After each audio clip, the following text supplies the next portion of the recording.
শোনো, ওই অত্যাচারীদের দিন বেশি নাই, ওরা বুঝতেছে না, পালানোরও পথ পাবে না, তোমাদের পাল ধরে ধরবে। আপা আপনি কবে আসবেন? আমরা সেই আশায় আছি। আমি যে আছি, আপ- আমি আছি, আমরা আপনাদের শুধু কাছেই আছি। আমরা ভাবি যে আপা কবে আসবে, আমরা কবে শান্তশিষ্ট ভাবে ঘরে ঘুমাতে পারবো মাথা কি দিয়ে। করবো, কারণ আমার আপা মায়ের আমরা ফেলাই দেবে, এখন আমার বাড়ি বোনরে মারবে। ছাড়া আপা, এই আপা আগুন আপনি আমাদেরকে নাকি সব বাংলাদেশে জ্বালায় পড়ায় আসলে সাফ আপনার করে মেরে দিচ্ছে। জনগণই হচ্ছে আমাদের সবচেয়ে বড় শক্তি। আর যারা এই ঘটনা ঘটাইছে, ফেলবে। অবশ্যই তাদের বিচার হবে। সব কথা চিনে রাখো, সেদিন বেশি দূরে না। ক্ষমতায় আসতে না আসতে এরা আমি তাদের যা চেহারা দেখাচ্ছে, মানুষ বেশি দিন এটা সহ্য করবে না। আমার আব্বুরে নির্মমভাবে হত্যা করা হয়েছে ভাড়া করা গুন্ডা দিয়ে, সাথে বিএমপির নেতারাও ছিল, আমাদের এতিম করে রেখে গেছে। আমরাও তোমার মতন একই দিনে মা, বাপ, ভাই সব হারাইছি, দেশের মাটিও থাকতে পারিনি। আমি বুঝি তোমাদের কষ্ট।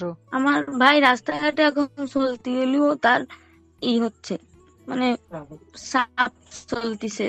সে একটা ছোটখাটো একটা সে চাকরি করতো, তাও সে 5 তারিখের পর থেকে নিয়ে তারে বের করে দেওয়া হয়েছে চাকরি থেকে। আর আব্বু তো ফালানো ছিল, আইসে আসার পর তারে মাইরেই ফেললো। কি এর যে বিচার কষ্ট চাই, দিচ্ছে মানুষকে। এটুকু করেন আল্লাহ ডাকো, আল্লাহ দিন ফিরাবে, আর এগুলির সব বিচার হবে। ইনশাল্লাহ। আসসালামু আলাইকুম মাননীয় ওয়ালাইকুম নেত্রী, আসসালাম। আপনি বঙ্গবন্ধুর কন্যা জননেত্রী শেখ হাসিনা, আপনার নেতৃত্বে যখন বাংলাদেশ এগিয়ে যাচ্ছে, তখন সেই দুষ্কৃতীরা 5ই আগস্ট আপনার বিরুদ্ধে ষড়যন্ত্রকে আপনাকে দেশ থেকে তাড়িয়েছে। আজকে 18 কোটি মানুষ বুঝতে পারছে আপনি কি জিনিস। আপনার এই উন্নয়নের ছোঁয়া আজকে মানুষে অনুভব করতে পারছে। আপনার নেতৃত্বে বাংলাদেশ ডিজিটাল বাংলাদেশ থেকে স্মার্ট বাংলাদেশ রূপান্তরিত হয়েছে। 2001 সাল থেকে সকল আন্দোলন সংগ্রামে আমাদের আপনার নেতৃত্বে আমরা কাজ করে যাচ্ছি। 8 সালে ক্ষমতা আসার পরে 15 বছর আপনি ক্ষমতা ছিলেন নেত্রী। আমি 2বার ইউনিয়ন পরিষদের চেয়ারম্যানের নমিনেশন চেয়েছি, কিন্তু কিছু হাইব্রিড চক্রের কারণে আমি নমিনেশন পাইনি, হাইব্রিডের নমিনেশন পাইছে। নমিনেশন দলের সেলিম ভাই 15 বছর। আপনি এই যে সেলিম ভাই আপনি আপনার নির্যাতনের ঘটনাটা একটু বলেন, আমাদের আরো কয়েকজন আছেন তো। আপনি পাঁচই নির্যাতনের আগস্টের ঘটনার মধ্যে থাকেন, লেটেস্ট নেত্রী বলেন। 5ই আগস্টের পরে আমরা আমরা জনগণের পাশে ছিলাম। আমি 1 সেকেন্ডের জন্য এই কালাতরবিনের জনগণ চেয়ে যাইনি। জনগণ আমার পাশে আছে বিধায় আমি কালাতরবের জনগণের সেবা করতে পারছি। কিন্তু 5 তারিখে আমাদের পাশের ইউনিয়ন এসবালিয়া 9 ইউনিয়ন পান্দ্রাটে একটা প্রোগ্রাম হয়েছিল। সেই প্রোগ্রামে কালাতরব এবং সর্বস্তরের জনগণ এই কাজ মিছিল সুন্দরভাবে করেছিল। সেই মিছিল কেন্দ্র করে 6 তারিখ 5টায় আমার বাড়ির পাশে, আমি আমার একটা মার্কেট ছিল আমার বাড়ির দরজা, সেখানে বসে চা খাচ্ছিলাম। অতর্কিত 70-80টা মোটরসাইকেলে করে ছাত্রদল যুব দল এসে আমাকে হামলা করে, আমার রক্তাক্ত অবস্থা, আমাকে আমার গায়ের পাঞ্জাবির ফ্রেন্ড করে, আমি শুধু একটা শর্ট প্যান্ট পরা ছিলাম, এই অবস্থা, আমাকে অচেতন অবস্থা আমাকে মোটরসাইকেল যোগে নিয়ে যাচ্ছে। তখন আমার এলাকার একটা লোক দেখে মাইকে আওয়াজ দেবার পরে সকল গুবুবেড়ে হাজার হাজার মানুষ দল বল নির্বিশেষে আমাকে সেখান থেকে উদ্ধার করে। তারা তাদের তাওয়া খেয়ে এখান থেকে চলে যায়। যাওয়ার পরে সে রাত্রি 9টায় পুলিশ র্যাব যোগে সশস্ত্র সন্ত্রাসী নিয়ে আমার মার্কেটে আগুন দেয়, আমার মার্কেটে হামলা করে আমাদের এলাকার গ্রামবাসীকে আহত করে। ভালোবাসা মানুষের, তোমাকে এলাকাবাসী জনগণের সদস্যের ভালোবাসা। ভালোবাসাই তোমাকে বাঁচিয়ে দিয়ে, জনগণের নেত্রী, ভালোবাসাই তোমাকে বাঁচিয়ে আপনি দিয়েছে। আছেন এটা কয় বিধা আজকে তারিখের আমরা ঘটনা? এটা কয় তারিখের 6 তারিখ ঘটনা? নেত্রী, 6 তারিখ শনিবার এই বিকেল 6ই জুন, 5টার এই ঘটনা। গেল 6ই জুন। 6 জুন। হ্যাঁ, এই সব ঘটনাগুলি তো এই সপ্তাহের। নেত্রী, আজকে আমরা নোয়াখালীর মানুষ আজকে নিয়ে আজকে নোয়াখালী পুরা জেলা এটাকে কেন্দ্র করে আজকে শিরোনি অভিযান দিচ্ছে। আজকে হাজার হাজার নেতা কর্মী কালাতর আমার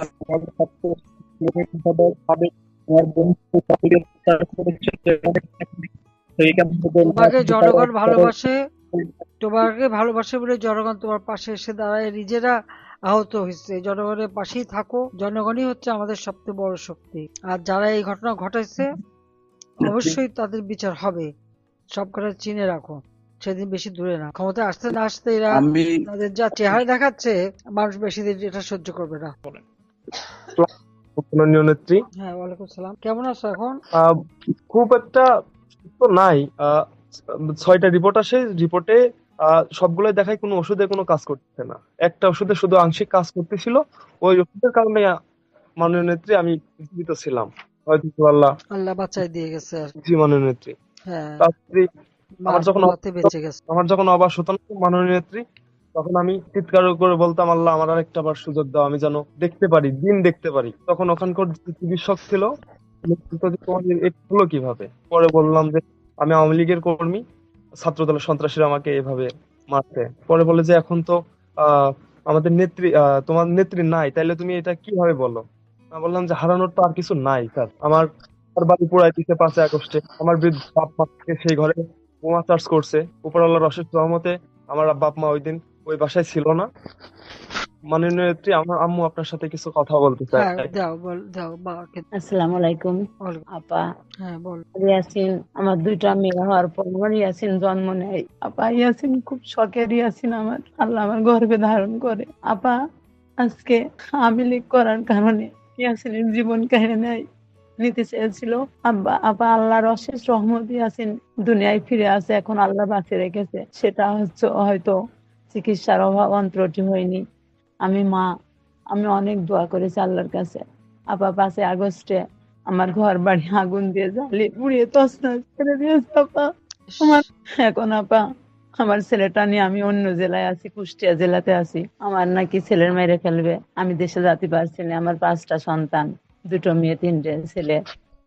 আপা মাননীয় নেত্রী, আমি ঢাকা মেডিকেল থেকে চিকিৎসা নিয়ে আমার ঝিনাইদহ জেলায় আবার ফিরে আসার পর আমাকে বলে যে আওয়ামী লীগের যে শীর্ষ পর্যায়ের নেতাকর্মী আছে তারা আমাকে পাঠাইছে অস্ত্র দিয়ে তাদের ক্ষতি করার জন্য। আমি তাদেরকে ফোন দিলাম যে আপনারা এই কথাগুলো কেন বলতেছেন, আমি অসুস্থ, মেডিকেলে অনেক ধরনের রোগী থাকে, এই কারণে আমারে পাঠাইছে যে পরিবেশের সাথে অনেকটা সুস্থ হওয়ার সম্ভাবনা আছে। তাই আমি তো কাউরে ক্ষতি করতেছি না। আমার 1টা বছর, আর ডাক্তার বলছে যে কোনো রকম কোনো ভারী জিনিস তুমি তুলবা না, তুমি উচ্চস্বরে কথা বলবা না, এগুলো আমারে বলে দিছে। তাহলে আপনারা, আমি একটু ভালোভাবে বাঁচতেও কি পারবো না, আমি একটু ভালোভাবে থাকতে কি পারবো না? আপনারা তো মারছেনই, সবকিছুই শেষ করছেন। পরে বলছে যে তুমি 17টা বছর তুমি বিএনপি আলাদের জ্বালাইছো। আমি বললাম যে আমার বয়স 24 বছর, আমি 17 বছর আপনাদেরকে জ্বালাইছি, আমি কি এমন জ্বালাইছি আপনাদের? কয় তুমি আওয়ামী লীগ করতে তুমি জ্বালাও নাই মানুষকে? বলে জ্বালালে তো আর আপনারা বাইসে থাকতেন না, এত বড় কথা কইতেও পারতেন না। আমার দিন মায়ের বেশি দিন নাই, শোনো, ওই অত্যাচারীদের দিন বেশি নাই। ওরা বুঝতেছে না, পালানোরও পথ পাবে না, তোমাদের পাল ধরবে এসে। আপা আপনি কবে আসবেন? আমরা সেই আশায় আছি। আমি তো আছি, আমি আছি, আমরা আপনাদের শুধু কাছেই আছি। আমরা ভাবি যে আপা কবে আসবে, আমরা কবে শান্তশিষ্ট ভাবে ঘরে ঘুমাতে পারবো। মাথা কি দিয়ে করবো, কারণ আমার আপা, বাইরে আমরা ফেলাই দেবে, আমার এখন বাড়ি বউকে মারবে। ছাড়া আপা, এই আপা আগুন আপনি আমাদের নাকি সব বাংলাদেশে জ্বালা পড়া আসলে সাফ আপনার করে মেরে দিচ্ছে। আপু ঝিনাইদহ একটা বলার আর মানে কিছুই নেই। আমাদের বহু নেতাকে মারছে। সাবধানে থাকেন, কেউ আর কি করা যায়। কেউ পাঠাইছে। ধন্যবাদ মাননীয় নেত্রী। তো আজকে এই পর্যন্তই, কিন্তু প্রশ্নগুলো এখানেই শেষ নয়। এই দেশ, এই রাজনীতি, এটা আমাদের সবার। আপনি, আমি, আমরা সবাই মিলে গড়ে তুলব সচেতনতার একটা মঞ্চ। আপনার ভাবনা, আপনার চিন্তা এবং আপনার মতামত আমাদের দরকার। তাই কমেন্টে লিখে জানান এই মুহূর্তে আপনি কি ভাবছেন এবং আপনি কোন দিকে তাকাচ্ছেন। রিপাবলিক অ্যান্ড পলিটিক্স কেবল খবর বা বক্তব্যের জায়গা নয়, এটা একটা ভিন্ন মতের প্ল্যাটফর্ম। এখানে প্রশ্ন করার সাহস আছে, সত্যের পেছনে ছুটে চলার স্পর্ধা আছে। চ্যানেলটি ভালো লাগলে অবশ্যই সাবস্ক্রাইব করে পাশে থাকুন, কারণ একটা ক্লিকেই হতে পারে হাজারো অন্ধকার ভেদ করে আলো খোঁজা শুরু। ফিরছি পরের পর্বে আরও খোলামেলা বিশ্লেষণ নিয়ে। সে পর্যন্ত সবাই ভালো থাকুন, সুস্থ থাকুন। আল্লাহ হাফেজ।